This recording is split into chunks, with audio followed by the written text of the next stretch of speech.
Good morning, good morning, good morning. And I have some very suspect lighting this morning, but welcome to this Monday's Monday motivation. Oh, that's better.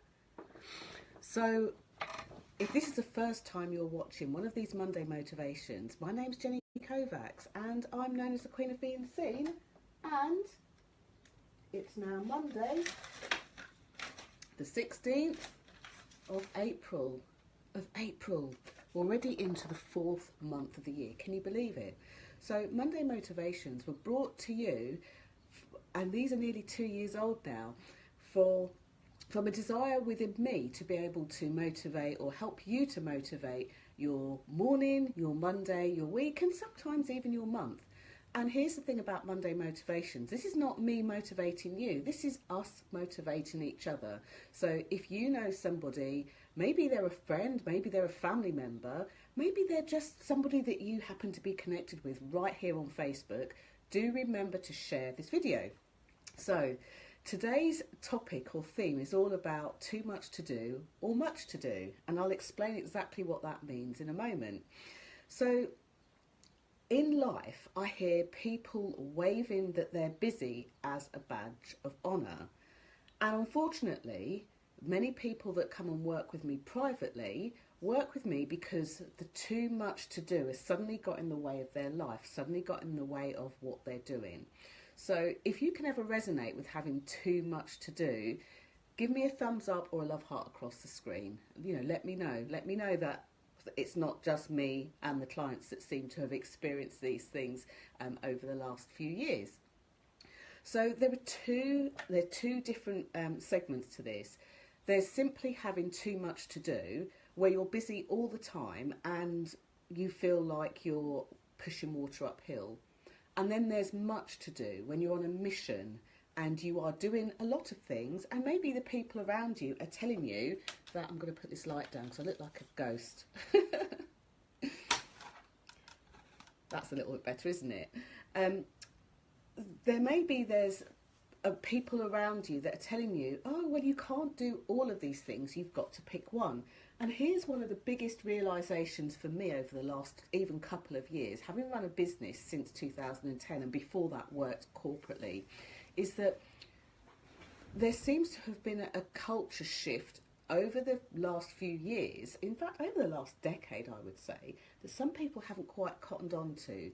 And that's that, you know what, once upon a time you had to do just one thing only, and that was it. But these days you've got people like, who remembers Jane Asher? Jane Asher, the actress, very well-known British actress, who also found a passion for making novelty cakes and ended up incorporating that into her life and her business. So not only was she still acting, but she was also this like master cake maker, commanding some of the top prices for making cakes all around the world. Hey Faye, thanks for saying hi. And then we have very well-known people like Oprah, who, as well as being a TV host, ended, or I wouldn't say ended her career because she's certainly not ended it, but made the decision really to move into incorporating elements of her life, be it spiritual, be it TV, be it interview, and bring all of those things together. And as the lovely Faye has said good morning, I'm going to give a shout out to Faye, because Faye is one of these people commonly known as polymaths, who, she has got the most amazing brain, very scientific brain, and she also recognises from the terms of the beauty industry and being beautiful on the inside, that you can be beautiful on the outside. So she is an absolutely amazing makeup artist too, whilst also recognising that the beauty from the inside doesn't come from something external, doesn't come from makeup, it comes from happiness, it comes from self-love, it comes from being the person that you want to be. So as well as that, she brings that together with massage and various different pieces like that. But the thing is, they all fit together, and that's what's important. So today I'm going to talk about the difference between too much to do and much to do. And just before I get going into some things that I really hope will motivate your Monday, your morning and your week, I just want to, talking of bringing things together, I want to give a real big shout out to the Association of Women Travels Executives. Now, they're a UK based and Ireland based, actually, UK based organisation, a not for profit, and they so much love the fact that they have their women in travel, that they actually include men too, so it's not exclusive of men. They love the fact that these women work and make a difference in travel. They love the fact that they're senior in travel, and they absolutely adore the fact that they know that a lot of women in travel want to either stay in these exec positions or more senior positions. So I'm so blessed that they and I are working together throughout this year, hosting a range of talks. And these are development talks, development sessions. And the first one is held at Google in London. Can you believe that? So I am very excited. I don't know about anyone else, but I'm very excited to not only be able to deliver these talks to these women who have got so much more to them and for them to give out there in life, and to be really privileged to be able to give a talk at the Google offices too. So if you are a woman in travel, you're either aspiring to get to executive level, or you already are and have been. So either you're looking to work up, or there's something that you can offer when you network and when you meet with other executive women and other high performers. Then make sure that you check out the Association of Women Travel Executives, or the AWTE for short. Check out either their website or go to their Facebook page, or even look at the events up here. I've created an event for the first one, which is in a couple of weeks' time. So I would love to see you there. It's first thing, so you can go there, get some nuggets for your day and, for your work and for your life, and then you'll be able to go into your day at work. So looking forward to seeing you there, and for that reason also do share this video, because it's interesting how sometimes we're connected to people on Facebook and don't realise that we've got something that they've been looking out for. So back to the Monday motivation. So too much to do and much to do. So let me talk about the too much to do first. Especially if you're a business owner, I see this so much. When you've got too much to do, when you find yourself just being busy all the time. And it might feel good because you may have actually accidentally conditioned yourself to be busy all the time. Morning, Alan. Thank you for popping on and saying morning. You may have conditioned yourself to be busy. But here's the thing. Are you being busy or are you being effective? You would be surprised that when you look through your daily to-do list, the things that you're doing and that you're keeping busy with doing that might not be getting you the results that you're looking for. So for example, one of the things that I really love doing is I really like and love working with really ambitious people who've got that fire in their belly to make a difference out there in the world. But even I have to watch that I don't get distracted. And people say, oh, what, you mean going on Facebook all the time? Well, actually, no. Because when you're going onto Facebook, you get the opportunity to connect. I get the opportunity to connect with you through these weekly videos that I do. I get the opportunity to be able to gather us together and get us all motivated for our day or our week. We get the opportunity to connect. Some people get the opportunity and say, you know what, I don't really like her. She's not my cup of tea, and that's fine. But what I'm finding is that men and women, usually born between 1960 and 1985, are the people that we seem to have some sort of resonance with. So have a look at your calendar and seriously look at the things you're putting in. Now, it's a bit like the analogy that went around the internet many years ago, around a university teacher talking about putting in your big pebbles first. So let me talk a little bit more about what that is. There are things in life that you need to do, like take the kids to school, go to, for some of you, you're going to work as well as running your business. For some of you, you are a business owner through and through, and there's certain tasks that need to be done either on a daily, weekly, or monthly basis. It could be tax returns, it could be admin, it could be writing emails, it could be planning ahead for the next sort of quarter or year or 6 months. It could even be income generating activities, because if you're a business, you're the accountant, the bookkeeper, the salesperson, the marketing head, you have this whole pile of things to do. But what's important is that you do them with purpose. So my question to you this morning is, out of all these busy pieces, are you doing things with purpose? And whether you're watching this live or on the replay, do give me a thumbs up or a love heart if you can say that you do a majority of things with purpose, and if not, give me a shocked face. I'd like to see that too. So are you doing things with purpose? Are you trying to multitask? Are you trying to do a gazillion things at once? And I've just started reading an interesting book, which I should have brought with me to show you on camera, so I'll put a picture of it sometime later today.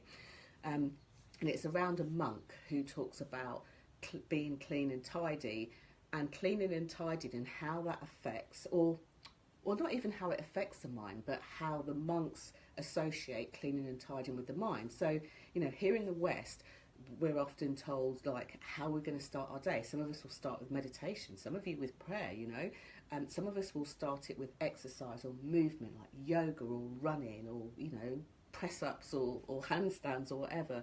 And some of us will start with a bit of journaling. Whatever you do, they believe that if they start their day by cleaning, not because something is dirty and needs cleaning, but the mind, it has a correlation to the mind and cleanses the mind too, which means that moving forward you can be so much more effective, you can have so much more clarity in what you do moving forward. And being overly busy can sometimes just like blow that out of the water. So I love that Faye is having cuddles with her little girl, Jasmine. That is a perfectly great thing to put on a to-do list, because you have a focused time, you know, with your child or with your children. You've got this focused time where you can, you know, where you're not filling your brain up with lots of things to do. And, you know, if you've ever experienced feeling frantic, like too much to do, not enough time, it's likely that your to-do list is just full of busyness, full of things to do. So there's one distinction there. Now, some of you might be watching this and saying, yeah, Jenny, the company I work for, there's deadlines all the time. You have to do this, you have to do that. And I get that. You know, I have a background in financial services, working in a very corporate environment. So before I started the business in 2010, that's where I was. And, you know, I'd be getting hundreds of emails, excuse me, hundreds of emails a day. I'd be taking phone calls. I'd literally some days be going back-to-back meeting. You know, like when a meeting starts at 10, finishes at 11, then the next one starts at 11, and there's not even any time to walk from one side of the building to the other, you know, to take comfort breaks, to go and have a cup of tea or coffee, even have a drink of water. So I know what that's like. And even in those environments, there are ways to be able to sit back, have a look at your schedule, and to be able to manage that very busy schedule, even within a corporate environment where you're not necessarily in charge of how your day is structured. So if this is something that you want more help with, then either click the message button above, send me a message, and I can send you out some information on the various different ways of how we can work together, either personally or online or in a group. So that said, the next part of the too much to do is much to do, and these are for our polymaths. And isn't it funny that every time I talk about this, Ian pops on. Hey up, good morning Jenny and everyone, says Ian. And Ian is watching from Yorkshire in the UK, I happen to know, hence the A up. For those of you that are watching this either on the replay or outside of the UK, that's why I say that. So here's another, the other thing. So there's the much to do. So I'm going to give, as Faye, Alan, and also, oh, hello, yes, I just got a message there, distracted myself. But as Faye, Alan and Ian were the first to say hello, these are real people. I want to use real examples. I can use examples of myself all day long, but I want to use real examples because I want you, as I talk about these people, to fit yourselves into, like, where do you sit with this? So this isn't about making you like somebody else or comparisonitis. So let's take, Faye came on first. So as I mentioned, Faye is all around feeling beautiful in your own skin, feeling beautiful from within, and the various ways that she does that. So her much to do is through massage, through makeup artistry, and through like positive living as well. So those three things she can pull together. Yeah, there are lots more things that she does under the surface to be able to incorporate that. You know, she's a very busy mum, you know, with a very busy life. But she pulls those things together because that's the focus, like the single focus that matters to her clients. Then we have Alan. Now, Alan has the most amazing life story. Alan is one of my anomalies, if you like, because I said that many of the clients that work with me are born between 1960 and 1985, and that is from years of working with clients and looking at that. But Alan is born outside of that age range, yet he has the most motivational life story, the most inspiring way of how he has overcome that and what he did. You know, he wrote books on the back of something that would floor most people. But as well as that, he's an amazing life coach. He also is really great at helping people with their money. So he pulls all of those things together. And one of the things that's important to him, and this is the thing that I want you to pay attention to, and I'll ask this question directly afterwards, is that he volunteers for lots of different organisations that are close to his heart. So what I want you to do as a person either in a business or running a business is to really think about the things that you love to do. They might not seem business related, so I don't want you to put them in a this is business, this is personal. Will you promise me that you'll at least get a sheet of paper and just sit and write down all the things you love to do? Walks in the park, it might be travel. You know, some of the things I love to do is I love great food. I'm a real foodie. Not only do I love eating food, I love making food. Not only do I love making or eating food, I love going to places that serve great food. But you know what? Every now and then I'll have the sneaky, cheeky little, fast food as well. I love all kinds of foods. Other things that I love is really sumptuous spaces. They don't always have to be the 5-star hotels of the world. Sometimes it's just going to Greenwich Park, which, having seen the blue sky outside today, I am definitely going to be doing. Hey, good morning, Julie. Lovely to see you. So what are the things that you like doing? Because there'll be things that are obvious in your working day, and there'll be things that are not so obvious that you like doing, or reasons why you like doing a thing. And when you look at it that way, that's when you start to realise this becomes more than being just about your business. This becomes being your brand. And for those of you who are working within an organisation, it's like your personal brand. And the more of what you bring into that, the more visible it makes you. And there's a statistic, 63%, I'm going to be writing about this a lot over the coming weeks, 63% of people that are visible get the job, okay? The third person that I do want to give a shout out to was the lovely A-Up Ian, because Ian has an amazing brain to be able to help people within their business with their websites and their services, but he also has the most amazing photographic skills. He's an absolutely fantastic photographer, and like me, he likes food too, which is why I think we must get on. You know, he loves food, but not only the eating of food, but the making of food. And I've seen him make all sorts of dishes, from the traditional British roast, to some exotic Thai dishes as well, from scratch, no packets, by the way. And sometimes we forget that when we love all of these things, that we can still bring it together in keeping with our brand. And the reason that I mention that is because I found it really sad that people are often think that, well, I've just got to do one thing and stick to it, because that isn't the case anymore. In fact, a few weeks ago, I noticed lots of sponsored ads for a particular subject that's quite a hot topic at the moment going around Facebook.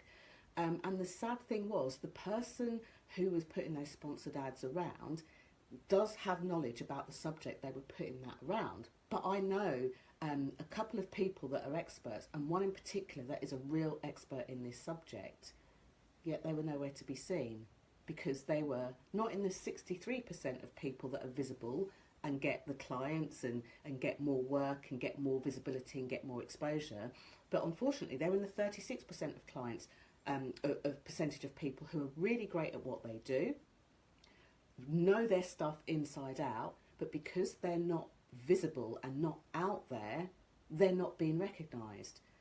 That, when I see it, breaks my heart, which is why I do what I do, which is why this is important, whether you're working in an organisation or whether you're working in your own business, or whether you're doing a mixture of both. It's important for you to be visible, and it's really hard for you to be visible if you are overworked with a massive to-do list with too much to do. And you'll know that this is you if you're finding that despite being amazing at what you do or the things that you do, you still feel like a bit of a secret. People don't really know the extent of your brilliance just yet. You'll know that you're like got too much to do when you're not making the kind of impact that you want to make. You'll know that you've got too much on your plate when you don't even have the time to be able to just quickly let somebody know what you do. And this is one of the biggest things that I see, especially in the entrepreneurial field. What do you do? And people come with a long diatribe. Well, I need to explain in this, that and the other. Well, actually, if you can't do it in like 30 seconds, it's going to be really difficult for the person not only to take in the information, but to go and tell somebody else, oh, this person does this thing. So those are just some of the ways that I see people in this like too much to do piece. But when I see people kind of in flow with their much to do, there's a feeling, I'll stand up, there's a feeling right here in your belly.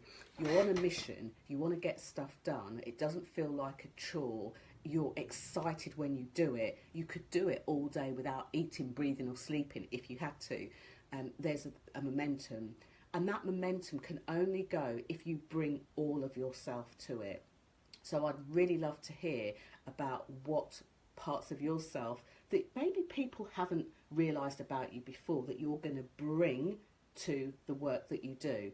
And you know, the people that have the most success with these sorts of tips and techniques are those that do it very quickly. So think about something that you could incorporate. It might be that you share something on your Facebook page about one of your keen interests in life and how that ties into your business. You know, why it makes you unique in what you do in your business. So Julie says, haha, talking about me again, I need to be more visible, as you know. Well, Julie, there's plenty of opportunity over in the Visibility Vibes Tribe Facebook group. We're still there, we're still like thriving, we're still sharing, and there are so many opportunities. You know, today is a day to be able to motivate others. It's Monday motivation, not just me motivating you, but you guys motivating each other. So what is it, Julie? And you know, Julie is a really great designer. So what is it that you would do that would motivate one of your clients in your world? And Julie has got lots of other really great interests too. I want you all to start thinking about, like, what are those things? So a little while back I was going to ask you a question and I've forgotten what part I was talking about, but I had a question in my mind, script-free video on the go. So so one of the things that I would really love you to do is definitely to identify something that you may not have publicly shared before, which fuels your business. It gets you excited, you know. So for example, I talk about travel a lot. I adore travel, and I adore, you know, I've been fortunate enough and blessed enough to work hard, but to get to Barbados and Mexico this year already. However, I could go and see somebody at a talk in London tonight. I live in London. To me, that's travel. That's pleasurable, you know.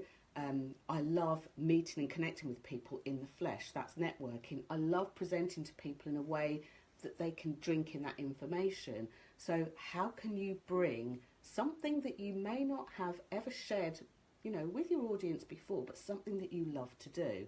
How can you share that? Do you build models? You know, do you have an interesting hobby? Maybe you collect something. How can you bring that as part of your brand to your business? Because here's what I know for sure. When you bring these real elements of yourself, what tends to happen is people start to see you in a different way. You now have humanised yourself, humanised your business, humanised your products and services in a way that people love. So I'd love to hear more. So do type in the box below or go over to the Visibility Vibes Tribe Facebook group and share a little Monday motivation. Thank you so much for watching, and please remember to not keep me a secret. Do share these with your friends. And for those of you that were here at that weren't here at the start, I talked about on the 24th of April, which is not too far away now, just a couple of weeks away now. I talked about, in fact, it's a week away now. I talked about the fact that I will be working with some travel executives, some women and some men travel executives, and I'll actually be speaking at Google for a breakfast meeting on the 24th of April. And if this is part of your love, part of what you do, part of what you're looking to do in your life, I'd love you to join me. If you check the events tab above, this is something that's being run by the Association of Women Travel Executives and being held at Google in London. Thank you so much for watching. I can't wait to see some of the things that you're up to, some of the things that you love. But until this time next week, bye for now.